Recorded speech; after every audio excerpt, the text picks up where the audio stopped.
Mazda CX-9 ตัวนี้นะเป็นรถ SUV ขนาดใหญ่เป็นท็อปสุดของค่าย Mazda เลยนะได้ไฟหน้า LED ทั้งหน้าถือว่าตัวนี้เป็นรุ่นใหม่นะครับตัวนี้เป็น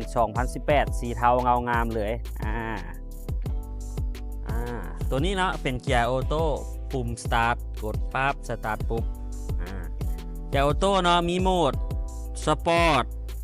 มีฟังก์ชันในการเปลี่ยนเพลงเดินเพลงเนาะมันปรับอยู่นี่คล้ายๆคือรถเบนซ์เลยแล้วมีเปลี่ยนพวกจออยู่นี่พวงมาลัยมัลติฟังก์ชันนะตัวนี้เนาะมีการปรับเปลี่ยนเพลงอย่างทุกอย่างอยู่นี่ได้หมดเลย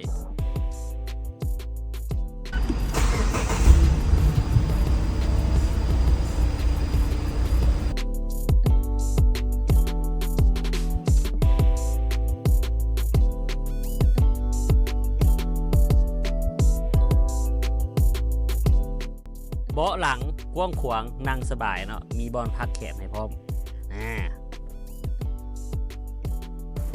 มีม่านกันแดดให้ผู้ที่นั่งข้างหลังเนาะ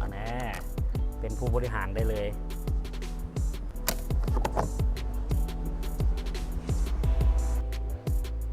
ตัวนี้มาพร้อมกับฝาท้ายไฟฟ้าเนาะเพียงแต่กดก็เปิดวาล์วขึ้นเลย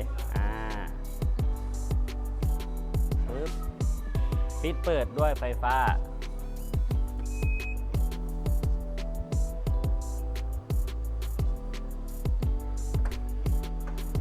ตัวนี้เนาะมาพร้อมกับล้อแม็กขอบซาวเป็นยางเบอร์26550ขอบซาวเนาะตัวนี้ยางใหม่ๆเลยนะลูกค้าเด้อตัวนี้เขาใช้ยางใหม่มาเรียบร้อยแล้วปี2023ยางใหม่ๆสำหรับท่านใดสนใจเนาะติดต่อสอบถามเขามาได้เลยรถเขาจอดอยู่บ้านหนองพญาใกล้ๆกับห้องหมอเมรเด็กต้นหน้าวัฒนาและมินิบิ๊กซีเนาะสอบถามได้เลยเนาะงาม